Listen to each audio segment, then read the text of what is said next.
гэрлээ дээр амралтын мөнгийг тооцож харъя. За гэрлээ гэдэг хүн дээр 3 сар дээр амралт бодогдсон гэж үзвэл за 3 сарын цалингийн мэдээлэл 1-р орсон байх ёстой. 2-р тайлан арга гэдэг сонголтоос за цалин гэдэг хэсгийн гараас оруулах мэдээллийн амралт бодох харах гэдэг сонголтоос дарж өгнө. За энэ сонголтыг дарж өгснээр амралтын цалин бодох гэж байна. Сарыг оруулна уу? Зөвхөн тоогоор гэж байна. Үүн дээр 3 дахь сарын за гэрлээ дээр амралт бодох байгаа учраас 3 сар гэдгийг харуулж өгнө. За 3 сар гэж оруулж өглөө. За эхний амралтын мөнгийг сүүлийн 3 сарын цалингийн нийлбэрийн дунджаас бодож олгодог байгаа. За ингээд гэрлэгийн цалин маань 700,000 төгрөгийн цалин байсан. За түүний дараа мөн 700,000 төгрөгийн 2-р сард 700,000 байсан. За 4-5 сар хүртэл 700, 800,000 төгрөгийн цалин байлаа. 800,000 төгрөгийн цалин.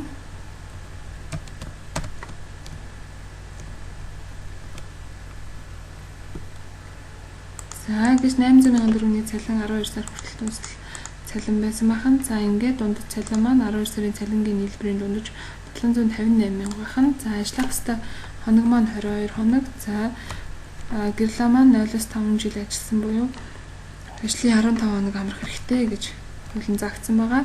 Ингээд амралтын мөнгө маань 517,045 төгрөгөө гэж гарчиж байна.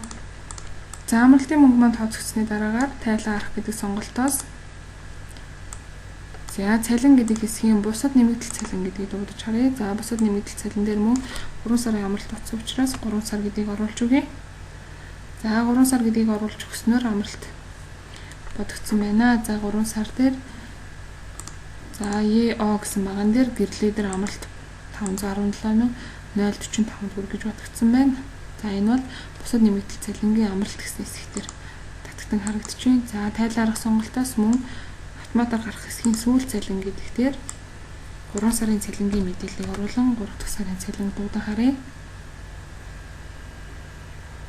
За 3 дахь сарын цалин дээр мөн гэрлээ маань 22 хоногоос 22 хоног ажилласан үндсэн цалин 400, нэмэгдэл цалин 517,045 төгрөгийг 917,000 төгрөгнөөс суудаглаа суудахан гарт олох цалин тооцсон авахулсан байна.